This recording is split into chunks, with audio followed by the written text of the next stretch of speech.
Hello. नमस्कार। मैं Indrajit Narayan Singh, MSc anthropology, LLB, संविधान विशेषज्ञ। आज मैं संवैधानिक उपचारों का अधिकार भाग 2 प्रस्तुत कर रहा हूँ। इस बात से कोई सहमत होगा कि हमारे संविधान में मौलिक अधिकारों की सूची बड़ी आकर्षक है, लेकिन अधिकारों की विस्तृत सूची देना ही काफ़ी नहीं।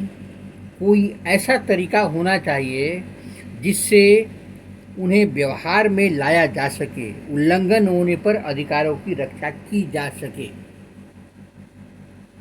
संवैधानिक उपचारों का अधिकार वह साधन है जिसके द्वारा ऐसा किया जा सकता है कि डॉक्टर अंबेडकर ने इस अधिकार को संविधान का हृदय और आत्मा की संज्ञा दी।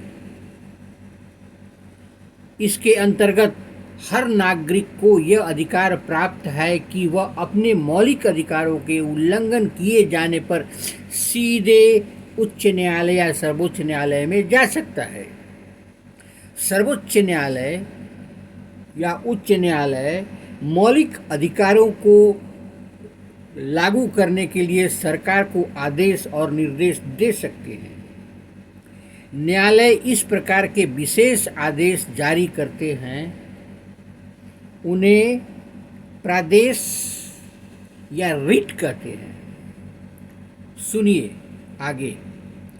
बंदी प्रत्यक्षीकरण। बंदी प्रत्यक्षीकरण के द्वारा न्यायालय किसी गिरफ्तार व्यक्ति को न्यायालय के सामने प्रस्तुत करने का आदेश देता है। यदि गिरफ्तारी का तरीका का या कारण गैर कानूनी या असंतोषजनक हो तो न्यायालय गिरफ्तार व्यक्ति को छोड़ने का आदेश दे सकता है। परमादेश। यह आदेश तब जारी किया जा सकता है या जाता है जब संविधान को लगता है कि कोई सार्वजनिक पदाधिकारी अपने कानूनी और संवैधानिक दायित्वों का पालन नहीं कर रहा है और इससे किसी व्यक्ति का मौलिक अधिकार प्रभावित हो रहा है। तीसरा, निषेध आदेश।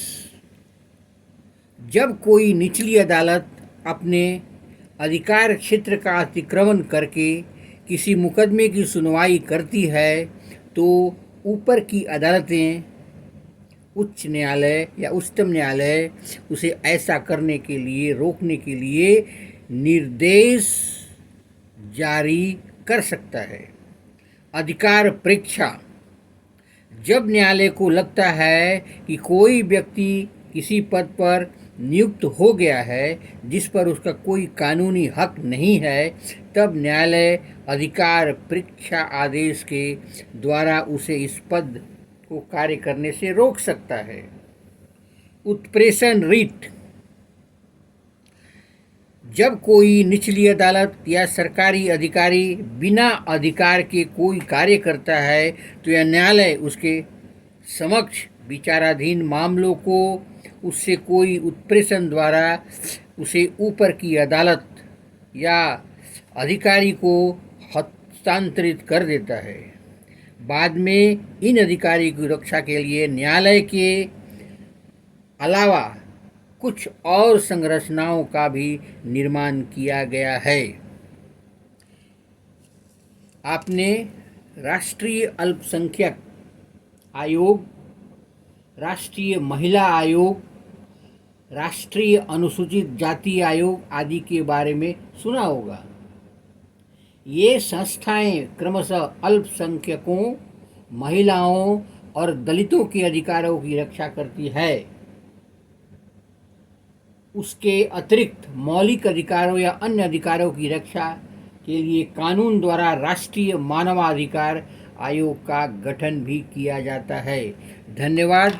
आप मेरे चैनल को लाइक करें, सब्सक्राइब करें, बेल आइकन दबाएं ताकि अगला संवैधानिक उपचार आपको दिया जा सके। धन्यवाद।